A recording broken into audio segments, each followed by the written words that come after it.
Ready first, it's the extreme heat, then we usher in a chance for rain. It's a symptom of our summers. In Arizona, monsoon storms dumping rain onto valley streets, shutting down the roads, sometimes leaving some of us stranded.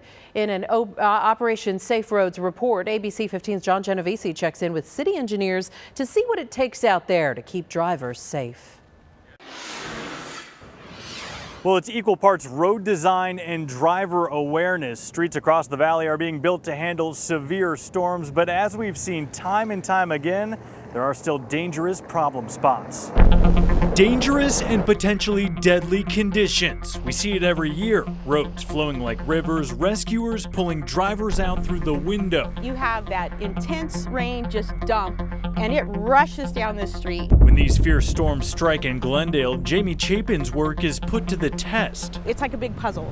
So, you can fix one thing, but that might impact this other thing. She's a senior civil engineer with the city, using infrastructure like retention basins to these inlets known as scuppers and storm drains to make sure roads are monsoon ready. You can tell older areas that didn't have this requirement, that's where the streets get flooded when it rains. Chapin says even with modern designs, when Mother Nature hits hardest, you can't expect things to be free and clear. If we designed these streets so that you never saw water on them, we couldn't afford to build them.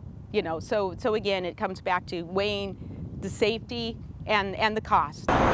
From slants in the road to curb design, Glendale and its neighbors are building to a similar standard. So in a 10-year storm, you'll have that area in the middle that's high and dry, and then in like a 100-year event, you will have water in the roadway. And bringing old roads up to par is a task that takes time. The city spends several $1 million a year going into areas where we know that we have issues with the streets. But new road or not, your best bet to avoid a situation like this is to heed the warnings and use your brain. For Operation Safe Roads, John Genovese, ABC 15, Arizona. If there's a spot that floods constantly, you should reach out to the city.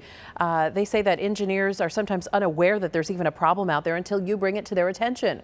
Also, analyze the road when you drive. Never go into an area when you can't tell how deep that water is.